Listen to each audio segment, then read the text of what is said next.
সেই জন্য ভরসা আল্লাহর উপরে। সে নিজেও জানতেন না, শাহজালাল এমানি নিজেও জানতেন না যে আমি এই সুরমা নদী পাড়ি দিতে, কথা বলেন, পাড়ি দিতে পারবো। কিন্তু এটা তার মনের মধ্যে ধারণা এটাই, আমি তো আসছি আল্লাহর জন্য, আল্লাহর দ্বীন কায়েমের জন্য। শাহজালাল ইয়ামানি রহমাতুল্লাহি আলাইহি ইয়ামান দেশ থেকে যখন নবীর সেই স্বপ্নে সামনে রেখে আল্লাহর নবী স্বপ্নের মাধ্যমে বলেছিলেন, এই শাহজালাল তুমি যাও দ্বীন কায়েমের জন্য, দ্বীন প্রচারের জন্য। আমি নবীর আদেশ পেয়ে যাত্রা শুরু করেছিলেন। আল্লাহর নবী যেই রাত্রিতে এই সিলেটের ভূখণ্ডে চলে আসলেন, স্বপ্নের মাধ্যমে জানতে পারলেন, নবী বললেন তুমি এখানেই তোমার আস্তানা গেড়ে দাও, গারো তুমি এখানেই বসবাস শুরু করে দাও। সে সেখানেই বসবাস শুরু করে দিয়েছিলেন। কিন্তু ভরসা ছিল কার উপরে? সবাই বলেন কার উপরে? আল্লাহর উপরে। পানির উপরে মুছাল্লা বিছাইছেন আর আল্লাহকে ডাকতেছেন, আমার আল্লাহ। এই পার থেকে সেই পারে নিয়েছেন, সেখানে গিয়ে সরাসরি আল্লাহর প্রতিধ্বনি দিয়েছেন, আল্লাহু আকবার। আল্লাহু আকবারের ধ্বনি দিতে দেরি, কিন্তু গৌর গোবিন্দর রাজপ্রাসাদ ধসে যেতে আর 1 সেকেন্ড সময় লাগে না। সেই জন্য ভরসা কার উপরে? সবাই বলেন কার উপরে ভরসা? আল্লাহর উপরে ভরসা করেছিলেন, সেই জন্য সুরমা নদী পাড়ি দিয়েছিলেন। আজ আমরাও যদি সেই শাহজালাল ইয়ামানি রহমাতুল্লাহি আলাইহি এর আদর্শ যদি অনুকরণ ইত্তেবা করি, তাহলে আমরাও এমন বিপদ থেকে আমরা বাঁচতে পারবো কিনা? কথা বলে, আমরাও বাঁচতে পারবো। মুসলমান, অসংখ্য ঘটনা আমাদের সামনে রয়েছে, অসংখ্য ঘটনা আমাদের সামনে রয়েছে, বিদ্যমান কিতাবাদির মধ্যে রয়েছে। যেমন নবীর সাহাবী আফ্রিকা বিজয় করেছিলেন। কি বিজয় করেছিলেন? সাআদ ইবনে আবি ওয়াক্কাস রাদিয়াল্লাহু তাআলা আনহু আফ্রিকার জঙ্গল বিজয় করেছিলেন। ওই সময় তো আর নৌকা ছিল না, যানবাহন ছিল না, কিন্তু সাহাবায়ে কেরামদের দল বল সবাইকে নিয়েছেন। যেহেতু নবীর সাহাবী, তাকে আমির নিযুক্ত করে দিয়েছেন, তুমি যাও আফ্রিকার প্রদেশ তুমি বিজয় করে আসো। যেহেতু সাহাবায়ে কেরাম জানে সেখানে নৌকা নাই, রাস্তা নাই, কিভাবে যাবে, কিন্তু খলিফাতুল মুসলিমিন তো তাকে নিযুক্ত করে দিয়েছেন, বলে দিয়েছেন। এর ভরসা কার উপরে ছিল? কথা বলেন, আল্লাহর উপরে ছিল। যেহেতু আল্লাহর দ্বীন কায়েমের জন্য যাচ্ছে, আমার আল্লাহ রাস্তা কি করে দিবেন? বের করে দিবেন। সাআদ ইবনে আবি ওয়াক্কাস রাদিয়াল্লাহু তাআলা আনহু যখন সমুদ্রের পাড়ে গিয়েছেন, নৌকা নাই, কিভাবে অতিক্রম করবে, রাস্তা পাড়ি দিবে, সমুদ্র পাড়ি দিবে। আমার আল্লাহর উপরে ভরসা করলেন, আমার আল্লাহ কুদরতি ভাবে তাদের পার করার ব্যবস্থা আমার আল্লাহ করে দিলেন। পাড়ি দিয়ে যখন জঙ্গলের মধ্যে চলে গিয়েছে, জঙ্গলের মধ্যে শুধু হিংস্র প্রাণী, বাঘ, ভাল্লুক, রয়্যাল বেঙ্গল টাইগার, হাতি। ঘোষণা দিলেন, আমরা নবীর সাহাবী, দ্বীন কায়েমের জন্য খলিফাতুল মুসলিমিন পাঠিয়েছে আল্লাহর দ্বীন কায়েমের জন্য। আমাদের তো থাকার জায়গা নাই, বাসস্থান নাই, তবে এখানেই আমাদের তাবু গাড়বো, এখানেই থাকবো। তবে তোমরা যদি আল্লাহকে ভয় করো, আল্লাহর উপরে যদি তোমাদের বিশ্বাস থাকে, যেই আল্লাহ তোমাদের রিজিকের ব্যবস্থা করেন, যেই আল্লাহ তোমাদের হায়াতের মালিক, রিজিকের মালিক, সবকিছুর মালিক, ওই আল্লাহকে যদি ভয় করো, তাহলে এই জায়গাটা আমাদের জন্য ছেড়ে দিতে হবে। দারতহীন কণ্ঠে সাহাবায়ে কেরামদের বক্তব্য দিতে দেরি। যার যেই ছানা ছিল, বাচ্চা ছিল, বাঘ তার বাচ্চাটা মুখে নিয়ে বন জঙ্গল খালি করে দিচ্ছে। এরকম ভাবে রয়্যাল বেঙ্গল টাইগার তার বাচ্চা মুখে নিয়ে চলে যাচ্ছে, হাতি তার বাচ্চা মুখে নিয়ে চলে যাচ্ছে, পিপিলিকা পর্যন্ত তার বাচ্চা মুখে নিয়ে তাদের জন্য জায়গা ছেড়ে দিয়ে চলে যাচ্ছে। সেই জন্য মুসলমান, অসংখ্য ঘটনা, ভরসা কার উপরে? সবাই বলেন হাসান বসরি রাহমাতুল্লাহি আলাইহি আল্লাহর একজন ওলি, জগৎ বিখ্যাত একজন মুহাদ্দিস, জগৎ বিখ্যাত একজন আলেম, জগৎ বিখ্যাত একজন আল্লাহর ওলি, আল্লাহর উপরে ভরসা করে যায় নামাজটা পানির উপরে বিছায়া নামাজ শুরু করে দিয়েছে। ভরসা কার উপরে? কথা বলেন। সেই জন্য এটাই আপনাদেরকে বুঝাইতে চাচ্ছি, আমাদের ভরসা ইয়াকিন এবং ভরসা থাকবে কার উপরে? আল্লাহর উপরে। খাওয়ায় কে? কথা বলেন। খাওয়ায় কে?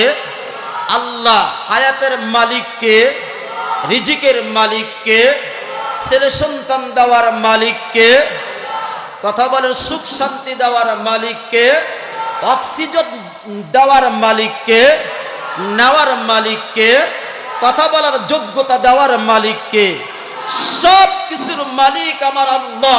ওই আল্লাহর উপরে আমাদের ইয়াকিন এবং বিশ্বাস থাকতে হবে। সেই জন্য আসুন 10ই মুহররম কারবালাকে কেন্দ্র করে যত ঘটনা, এখান থেকে আমাদের সবক হলো ইয়াকিন এবং বিশ্বাস থাকবে কার উপরে? আল্লাহর উপরে। সেই জন্য আসুন আল্লাহর উপরে ইয়াকিন এবং বিশ্বাস যে যতটুকু রাখবে সে ততটুকুই, কথা বলেন, ততটুকুই পাবে। কিন্তু আমরা তো অনেক সময় আল্লাহর উপরে ইয়াকিন এবং বিশ্বাসকে হারিয়ে ফেলি। কথা বলেন না কেন? আল্লাহর উপরে ইয়াকিন এবং বিশ্বাস কি করে ফেলি? হারিয়ে ফেলি।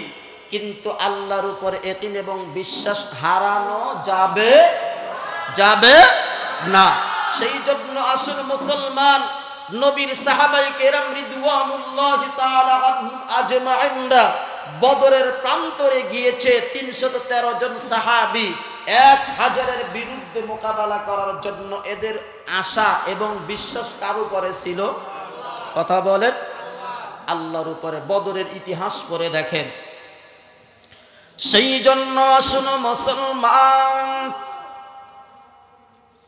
আপনার আমার ইয়াকিন এবং বিশ্বাস থাকতে হবে আল্লাহর উপরে। আল্লাহর উপরে, আল্লাহর উপরে ইয়াকিন এবং বিশ্বাস যখন আমি রাখবো, আপনি রাখবেন।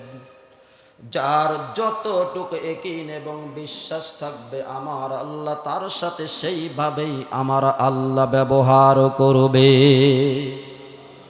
সেই জন্য নবীর হাদিস, আল্লাহর নবী বলেন, মুসলমানি বান্দা কথাগুলো দিল দিয়ে শুনতে হবে রে ভাই। আনা ইনদা যান্নি ওয়া আবদি বিক।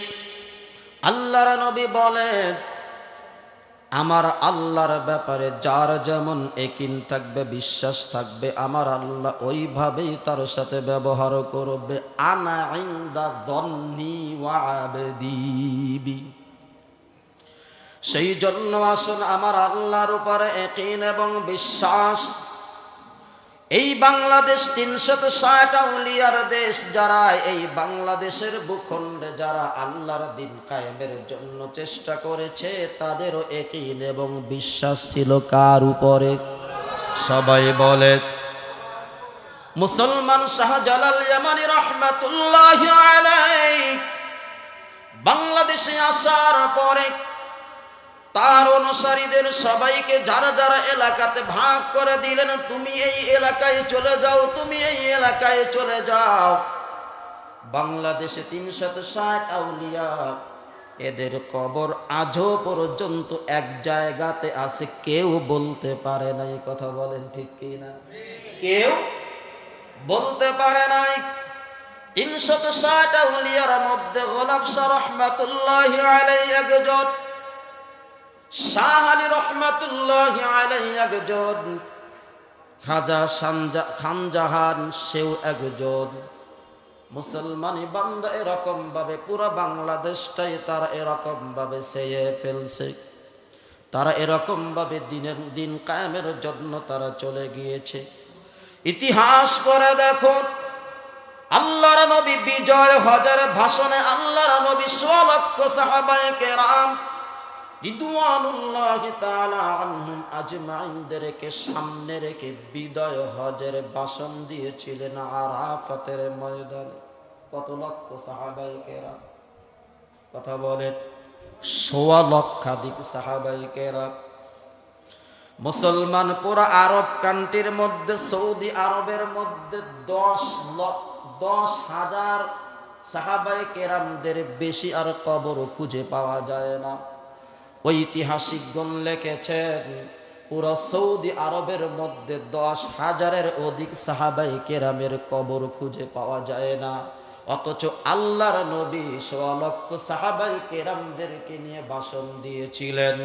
ঐতিহাসিকগণ লেখেন যার উটের লাগাম যেই দিকে, যার উট যেই দিকে ছিল, যার ঘোড়া যেই দিকে, যেই সাহাবায়ে কেরাম যেই দিকে দাঁড়ানো অবস্থায় ছিলেন, তারা ওই দিকে আল্লাহর দ্বীন কায়েমের জন্য তারা বেরিয়ে পড়েছিলেন।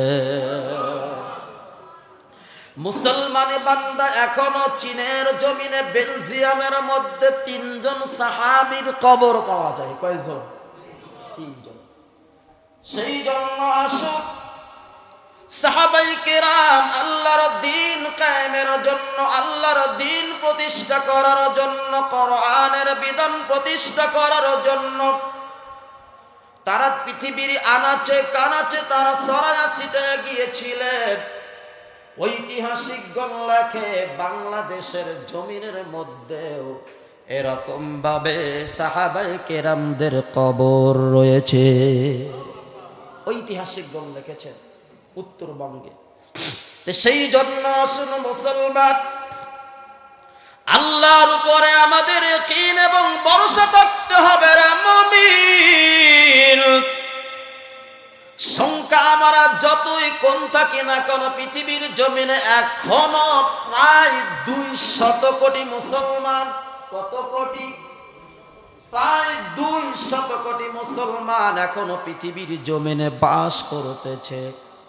এই 200 কোটি মুসলমান এখনো যদি এরা যদি আল্লাহর উপরে ইয়াকিন এবং বিশ্বাস যদি রেখে যদি আল্লাহর দ্বীন কায়েমের জন্য বের হয়ে যায়, খোদার কসম তামাম পৃথিবীর জমিনে আল্লাহর দ্বীন কায়েম হতে 1 সপ্তাহ সময় লাগবে না। ঠিক কি না? কারণ 313 জন যদি 1000-এর বিরুদ্ধে মোকাবেলা করে, 200 কোটি মুসলমান যদি 800, প্রায় পৃথিবীর জমিনে 800 কোটি মুসলমান মানুষ রয়েছে, তাহলে 800 কোটির মধ্যে 200 কোটি বাদ দেন 6, কত থাকে?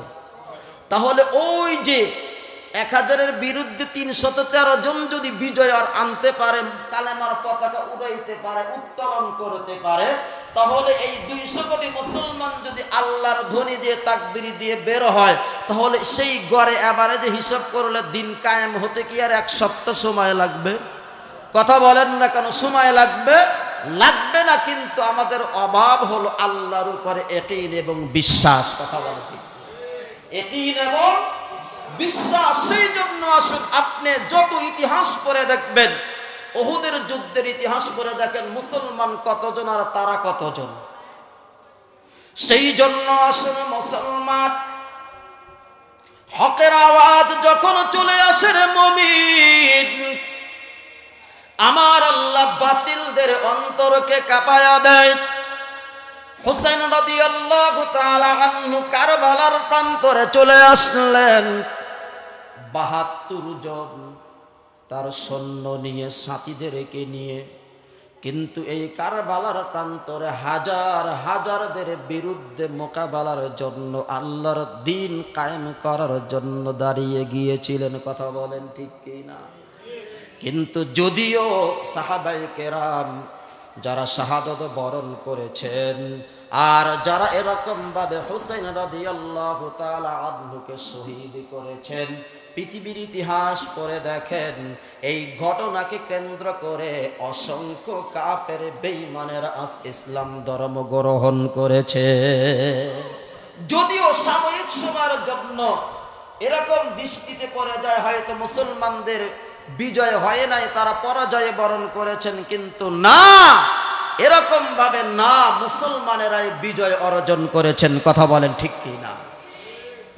যেমন ভাবে উহুদের যুদ্ধে এরকম ভাবে বর্তমান ওই সময়ে প্রেক্ষাপটটা এমন যে বাহ্যিক দৃষ্টিতে মুসলমানদের পরাজয় হয়েছিল, কিন্তু না, আসলে হাকিকতান ভাবে কাফের বেঈমানেরাই পরাজয় করেছে, মুসলমানেরাই বিজয় অর্জন করেছে।